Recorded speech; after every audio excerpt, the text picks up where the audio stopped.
पहले थोड़ी ठंड रखें, मतलब जिनको लग रहा था कि पाकिस्तान बात कर लेगा तो जाने क्या हो जाएगा। थोड़ी भी गुंजाइश होती तो पाकिस्तान के जहाज को वापस करता क्या? एग्जैक्टली पाकिस्तान का जहाज लौटाया गया भाई। अरे खैर मैं आपको ट्रंप की बात सुनाता हूं, उससे पहले ट्रंप की खबर जान लीजिए आप। का पक्का वाला दुश्मन पाकिस्तान रहा है, ये ध्यान रखिए हमेशा। वहां सिया सुन्नी आता है असली। जंग के बीच एक पोल की रिपोर्ट ने ट्रंप को किया परेशान। ट्रंप की लोकप्रियता गजब तरीके से घट रही है।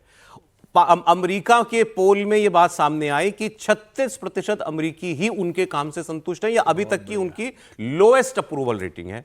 तेल की बढ़ती कीमतें, ईरान पर हमले से ट्रंप का जो इमेज है उसको झटका लगा है। अमेरिकी सैनिक मारे भी जा रहे हैं। इस बीच रॉयटर्स ने यह सर्वे किया है, पिछले हफ्ते हुए इस पोल में ट्रंप की लोकप्रियता 40% अमेरिकियों के बीच थी, एक ही हफ्ते में यह घटकर 36% रह गई है। अब ये जंग जितने दिन चलेगी आप अंदाजा लगा सकते हैं ट्रेंड क्या बता रहा है। ये लोएस्ट अप्रूवल रेटिंग है इस वक्त ट्रंप की। इनमें से भी केवल 25% लोगों ने ही जीवन यापन के लिए ट्रंप के तरीकों पर भरोसा जताया है। मतलब बाकी आइडियोलॉजी में चलो ठीक कर रहा है। 25% शुद्ध काम से अगर संतुष्टि की बात करें तो वो केवल 25% है। ईज ऑफ लिविंग के मुद्दे पर ही ट्रंप ने 2024 का चुनाव जीता था और कहा था हम जंग में तो बिल्कुल भी नहीं जाएंगे। और क्या हो रहा है ये आप ट्रंप के बर्ताव में देख रहे हैं। अब ट्रंप साहब की बात सुन लीजिए आप। कल उन्होंने एक प्रेस कॉन्फ्रेंस में कहा हम जंग जीत गए, बस हमारे अखबार वाले नहीं मान रहे कि हम जीत गए। ये पता नहीं कहां से खबर छाप रहे हैं। उन्होंने कहा कि हमको बहुत बड़ा तोहफा जो है वो ईरान देने वाला है। और जो बाकी बातें मित्र पार्टी जी ने की, हमारी वहां बहुत बढ़िया लोगों से बात हो रही है, ये पहले वाले जैसे लोग नहीं है, ये रिजीम चेंज हो गया। Are you going to send Jared Kushner and Steve Witkoff to do direct negotiations with the Iranians? Yeah, well, we're in negotiations as it turned out, and now you've seen what I said yesterday was exactly correct. We're in negotiations right now. They're doing it along with Marco, JD. We have a number of people doing it. And the other side, I can tell you, they'd like to make a deal. And who wouldn't if you were there? Look, their Navy's gone. Their Air Force is gone. No leaders left. The leaders are all gone. Nobody knows who to talk to. But we're actually talking to the right people, and they want to make a deal so badly. You have no idea how badly they want to make a deal. What was the turning point to make you want to pursue a ceasefire? A few days ago, you said you wanted to continue bombing Iran. Now you want to pursue peace talks. Was there something that happened? The fact that they're talking to us and they're talking sense.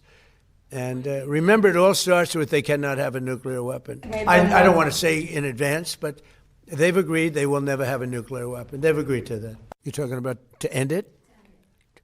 Well, I think we're going to end it. I can't tell you for sure. I don't like to say this. We've won this. This war has been won. We have really regime change. This is a change in the regime because the leaders are all very different than the ones that we started off with that created all those problems. So this was, I think we can say, Jason, this is regime change, right? Make a deal. They're going to make a deal. They did something yesterday that was amazing, actually. They gave us a present. And the present arrived today. And it was a very big present worth a tremendous amount of money. And I'm not going to tell you what that present is, but it was a very significant prize. And they gave it to us, and they said they were going to give it. So that meant one thing to me: we're dealing with the right people. It wasn't nuclear related. It was oil and gas related. And it was a very nice thing they did. But what it showed me is that we're dealing with the right people. Negotiating on who's going to control the strait from now on? No, we'll have control of anything we want. सब कह दिया उन्होंने, तोहफा भी मिल गया उनको। अच्छा, ये तोहफे वाली बात नहीं क्लियर कर दूं। एक तो उन्होंने कहा ऑयल और गैस से रिलेटेड तोहफा दिया ईरान ने। रिपोर्टर ने पूछा क्या ये स्ट्रेट ऑफ हॉर्मुज से भी जुड़ा हुआ है? इसके अलग हिस्से में उन्होंने बोला, उन्होंने बोला हाँ स्ट्रेट ऑफ हॉर्मुज से जुड़ा हुआ है। तो स्ट्रेट ऑफ हॉर्मुज में क्या तोहफा दे दिया ईरान ने ट्रंप को? जॉइंट कंट्रोल की बात जो पहले ट्रंप ने कही थी कि हम और आयतुल्लाह मिलकर जॉइंट कंट्रोल करेंगे, क्या ऐसी कोई डील हुई है? उसी को तोहफा कह रहे हैं ट्रंप।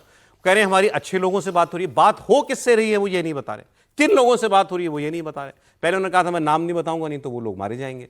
अब ट्रंप साहब ने अपने मन में सब मान लिया। उन्होंने कहा मैं जंग खत्म करने वाला हूं, हम जीत गए तो खत्म करें, फिर जल्दी खत्म करें। ईरान लेकिन एक बात भी, इन्होंने ये जो कहते हैं एक बात भी उसकी पुष्टि नहीं करता, कहता सब झूठ है ये। इजराइल कह रहा है, मतलब इजराइल तो कह रहा है मैं पार्टी नहीं हूं बातचीत का। उसने कहा मैं इस बातचीत का कोई हिस्सा नहीं हूं। तो ट्रंप साहब दुनिया को बेवकूफ बना रहे हैं इतनी बड़ी बड़ी बातें और झूठ कह के, या वाकई में ये इन्होंने कुछ अचीव कर लिया है और ये इन्होंने की बातचीत वाकई किसी से हो रही है? क्या लगता है समीर जी आपको?